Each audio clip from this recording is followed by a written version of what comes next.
আসসালামু আলাইকুম guys, welcome back to my channel, welcome to Bengali kitchen blog. আজ আমাদের রেসিপি কদম ফুলের পিঠা।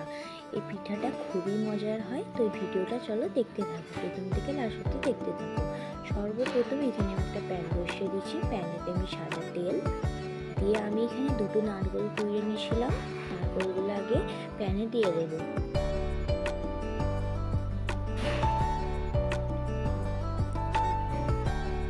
দেওয়ার পরে আমি এখানে একটি নেড়ে নেব ভালো করে।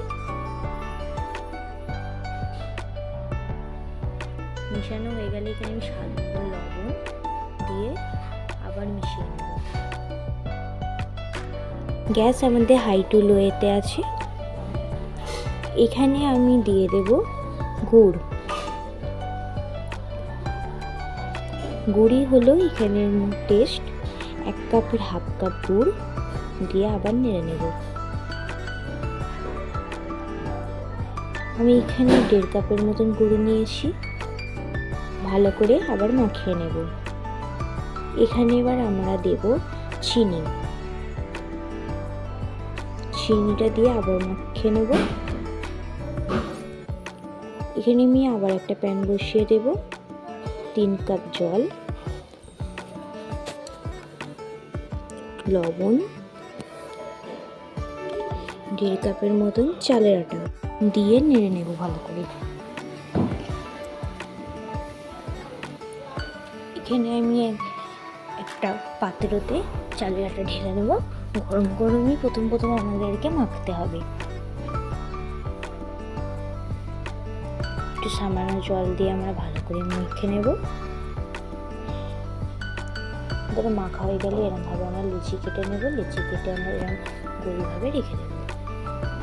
5 মিনিট এরকম রাখার পরে আমরা এরকম পুর যেরকম করে ভিতরে পুর দিয়ে আবার নারকেলটাকে মুড়িয়ে আবার গোল করে আমরা এখানে বাসমতি চাল 3 ঘন্টা আগে ভিজিয়ে রেখেছিলাম, সেটার সাথে দিয়ে দেব।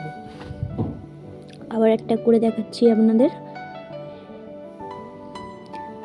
আমার চ্যানেলটি অবশ্যই সাবস্ক্রাইব এবং লাইক করে দেবেন।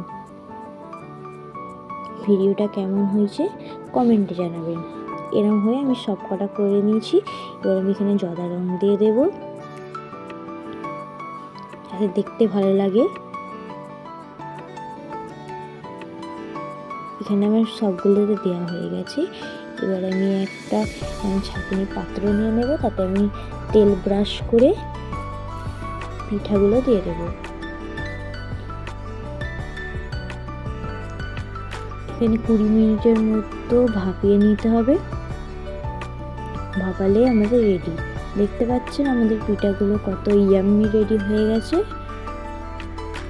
এখানে আমরা নামিয়ে একটা প্লেটে নিয়ে নেব। একটা আপনাদের ভাঙিয়ে দেখাই কেমন হয়েছে, আপনারা বলুন। অবশ্যই আমার চ্যানেলটিকে সাবস্ক্রাইব করে দেবেন এবং পাশে থাকবেন। কতটা ইয়াম্মি অ্যান্ড টেস্টি।